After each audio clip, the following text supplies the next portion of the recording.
സാധാരണ ഡ്രൈവർ എന്ന് പുച്ഛിച്ച് തള്ളിയവർ ലോകം മുഴുവൻ അർജുനെ യാത്രയാക്കാൻ എത്തിയത് കാണണമെന്ന് മനാഫ് പറയുകയാണ്. പ്രയാസങ്ങളും ബുദ്ധിമുട്ടുകളും അപമാനങ്ങളുമെല്ലാം പുഞ്ചിരി കൊണ്ടാണ് നേരിട്ടതെന്നും മനാഫ് പറയുന്നു.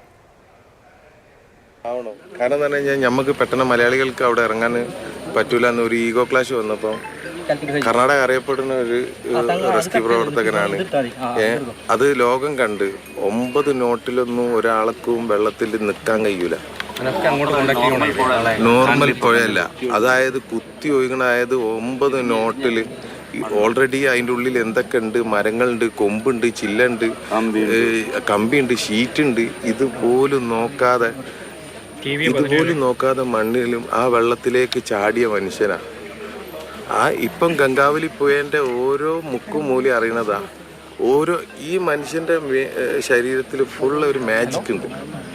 അതായത് നമ്മൾ ഈ പുഴയിലെ തെരച്ചിൽ ഒരിക്കലും സാധ്യമല്ല എന്ന് വിചാരിച്ചിന്. ഈ പുഴയിൽ ഒന്നുമില്ല എന്ന് പറഞ്ഞു കൊടുത്തുനിന്ന് ഈ പുഴയിൽ ഒരുപാട് സാധനം ഉണ്ട് എന്ന് കാണിച്ചു കൊടുത്ത് അത് എന്തായാലും ഭരണകൂടത്തിന് തലവേദന സൃഷ്ടിക്കണ മാതിരി ആയിപ്പോയി.